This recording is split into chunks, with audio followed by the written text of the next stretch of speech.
University and a PhD in military history from Texas Tech.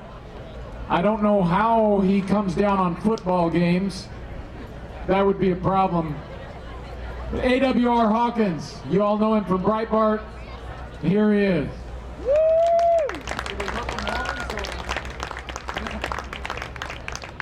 He asked if we hooked them horns, so it's very important to point out, no. No. No. We go Red Raiders, all right? Let's go Raiders. Hey, look, good to be with you today. I just want to take a minute.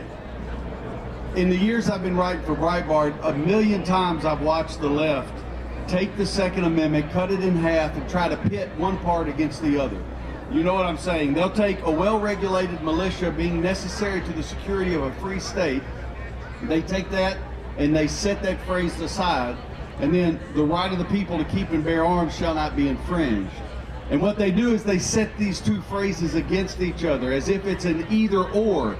Either it's a militia-based right or it's a right of the people. And once they have you believing that argument, then they press to say it's a militia-based right or a collective right. And what you have to understand, the Second Amendment is not an either-or amendment. It is a both-and. In other words, a well-regulated militia is necessary to the security of a free state, but also the right of the people to keep and bear arms shall not be infringed. They don't cancel each other, they complement each other. Ask yourself this, thank you. Ask yourself this. If the militia has no guns, what use is the militia? And if you don't understand that, and I don't mean it in a critical way, if you want a better understanding, read Federalist 46. James Madison explains the purpose of the militia, and it is in Federalist 46 that he stresses that Americans are exceptional because armed. Now that's a paraphrase, but that's his point. Because Americans have guns, if they have to bind together or if they have to band together to repel a tyranny, they're able to do it because they have firearms.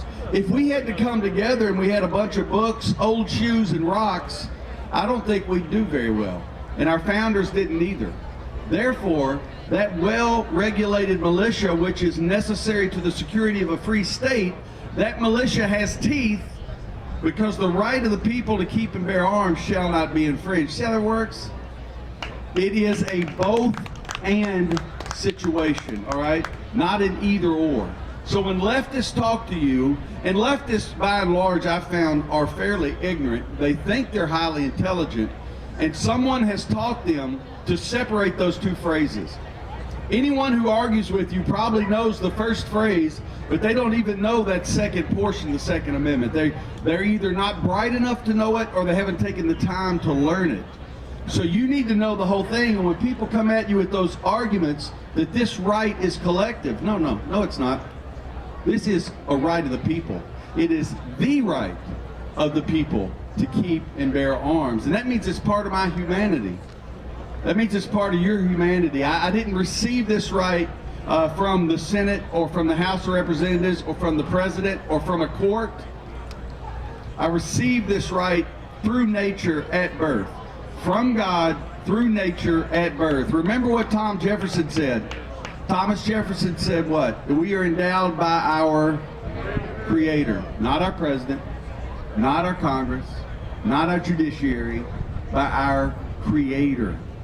And you take all that and then look at the Second Amendment again, a well-regulated militia being necessary to the security of a free state, the right of the people to keep and bear arms shall not be infringed. That's just one beautiful statement. The latter half complementing the first.